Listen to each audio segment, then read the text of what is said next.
A drag strip somewhere in America. 1991.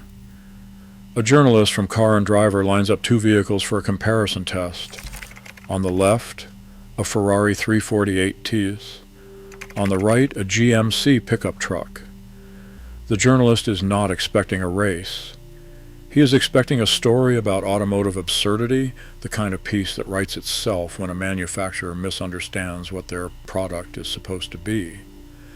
The Ferrari costs 3 times what the truck costs. The Ferrari has a naturally aspirated V8 producing 300 horsepower from a company that has spent decades building nothing but sports cars. The truck is a GMC Sonoma with a modified 4.3-liter V6 and an all-wheel drive system nobody outside of Michigan has ever heard of. The light goes green. The truck wins, not barely, by enough that the journalist goes back to his editors and tells them the story writes itself, but not the story he expected. Nobody saw a pickup truck coming. That was exactly the point. And General Motors, having proved it, made fewer than 3,000 of them and then stopped. The GMC Syclone ran 0 to 60 miles per hour in 4.3 seconds. In 1991, that was 1/10 of a second faster than a Porsche 911 Turbo. It was 0.6 seconds faster than the Chevrolet Corvette ZR-1, the highest performance Corvette General Motors produced that year, a car that cost significantly more and carried the weight of General Motors' entire performance reputation. A pickup truck, all-wheel drive. Turbocharged 4.3-liter V6, 280 horsepower, 350 pound-feet of torque. It ran the quarter mile in 13.4 seconds at 98 miles per hour. Car and Driver tested it against the Ferrari 348TS, the Corvette, and the Nissan 300ZX Turbo. The Syclone beat all three. The fastest production truck in the world in 1991 was not built by a sports car manufacturer. It was not built by a dedicated performance company. It was built by the same division of General Motors that made fleet vehicles for construction companies and government agencies. Then General Motors made 2,995 of them, in one color, for 1 year, and canceled the program before the 1992 model year could begin full production. 3 1992 Cyclones were ever built. The first one was used for crash testing. The Syclone did not begin at GMC. It began with a Buick engineer who had watched the Grand National's turbocharged 3.8-liter V6 retire from production in 1987 and decided the engine had more to prove. That engineer put the GNX's engine, the same turbocharged V6 that had powered the fastest production car in America, into a Chevrolet S-10 pickup truck. He drove it to the meeting himself. Buick said no. He walked across to Chevrolet. Chevrolet said no. GMC said yes, but not with that engine. GMC chose to retain their existing 4.3-liter Vortec V6 and build the performance around it, rather than import the GNX's powertrain. The decision to swap engines made the Cyclone's achievement more remarkable, not less, because the 4.3-liter Vortec was a truck engine producing 190 horsepower in standard form. What Production Automotive Services of Troy, Michigan did to it, adding a Mitsubishi turbocharger, a Garrett intercooler, revised pistons, upgraded manifolds, and a throttle body borrowed from the Corvette's 5.7-liter V8, produced 280 horsepower from an engine that had no business being in a performance conversation. The same institutional rejection pattern, the same result. Someone else proved the value. The Syclone was not a modified pickup truck in the way that phrase is usually understood. It was a purpose-built performance vehicle that happened to wear a pickup truck body. The all-wheel drive system split torque 35% forward and 65% rear, the same rear-biased distribution used in contemporary sports cars to maximize traction under acceleration. The suspension was lowered and retuned. The brakes were upgraded. The tires were 245 by 50 performance tires mounted on 16-inch alloy wheels, not the all-season truck tires a Sonoma buyer would expect. The cargo bed, the element that defined the vehicle as a truck, could carry 500 pounds. A standard Sonoma could carry 1,200 pounds. The Syclone sacrificed 2/3 of its payload capacity to achieve the performance numbers that beat a Ferrari. It was a sports car wearing a truck's identity because that was what the market would accept in 1991, the same institutional disguise the Fiero had worn a decade earlier when engineers called a mid-engine sports car a commuter to get it approved.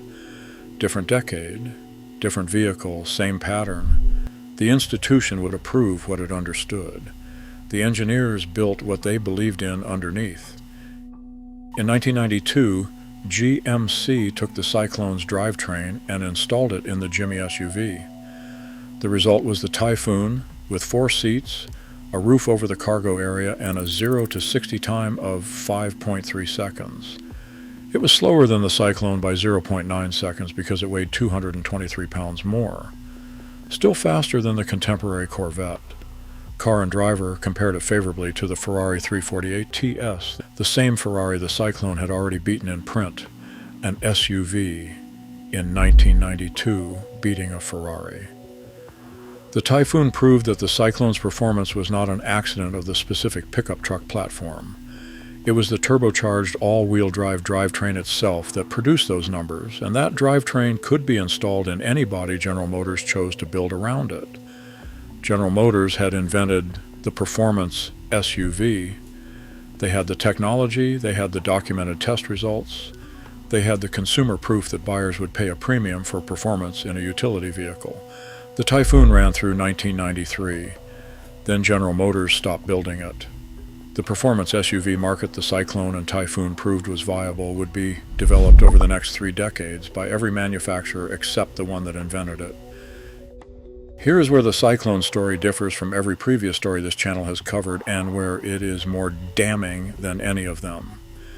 The GNX was deliberately underrated to protect the Corvette. The Fiero was actively suppressed through 3 secret cancellations. The Nailhead was killed for $34 per unit. Each of those betrayals involved a specific institutional decision with a documented motive. The Syclone's abandonment has no such document. No internal memo has surfaced naming the executive who killed it. No Corvette protection argument appears in the record, though the Syclone was faster than the Corvette ZR-1 by more than half a second. No Finance Committee meeting minutes explain why GM built 2,995 of the fastest production trucks in the world and then stopped. The absence of explanation is its own kind of answer. An institution that understood what it had built would have fought to preserve it. An institution that watched a pickup truck beat a Ferrari in Car and Driver and responded by canceling the pickup truck before anyone could buy one did not understand what it had built, or did not want to. The performance truck market that GMC proved viable in 1991 became one of the most profitable segments in American automotive history. The Ford SVT Lightning, the Ram SRT-10 with its Viper Vive 10, the Ford Raptor, the Ram TRX, 702 horsepower, 0 to 60 miles per hour in 3.7 seconds, the fastest production truck in America at its launch. The entire category of performance trucks and performance SUVs that now generates billions of dollars annually across every major manufacturer. All of it was built on the ground GMC broke in 1991 and then abandoned without explanation. GM participated in that market eventually, but not as the company that invented it. Instead, it acted as a follower. The brand that proved a pickup truck could beat a Ferrari spent 15 years watching other manufacturers develop the category the Syclone had opened while producing nothing that built on what the Syclone had demonstrated. Every Ram SRT-10, every Ford SVT Lightning, every performance truck that appeared in American showrooms between 1994 and 2010 existed in a market that GMC had proved was real. Then it was left to everyone else. The institution that won the race walked away from the track. 2,995 Syclones, approximately 4,697 Typhoons across 2 model years. Fewer than 8,000 vehicles combined across 3 years in a market that would eventually sell millions of performance trucks annually. Clean, original Syclones sell today for $35,000 to $60,000, more than double their original $25,000 price. The Ferrari 348 TS they beat in Car and Driver's 1991 test sells for comparable money. A pickup truck from the fleet vehicle division of General Motors commands the same auction price as the Ferrari it embarrassed 30 years ago. The Syclone was faster than a Porsche 911 Turbo, faster than the Corvette ZR-1. It beat a Ferrari in print in the most widely read automotive publication in America. GM made fewer of them than Ferrari made of the car it beat, then stopped. Then watched the market it proved was real generate billions of dollars in revenue for every manufacturer willing to show up. Nobody saw a pickup truck coming in 1991. That was the Syclone's entire argument, that performance could exist in a body nobody associated with performance, that the institutional assumptions about what trucks were supposed to be were wrong, and that buyers would pay a premium to be proven right. GM proved it.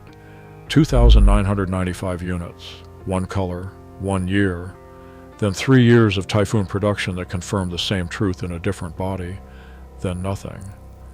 The Ram TRX that arrived in 2021, 702 horsepower, 0 to 60 in 3.7 seconds, exists in a market the Syclone opened 30 years earlier.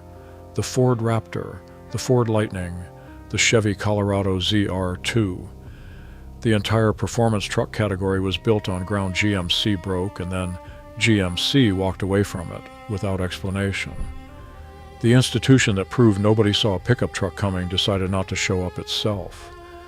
Every manufacturer that did show up built $1 billion business from the proof. Subscribe so you do not miss the next one.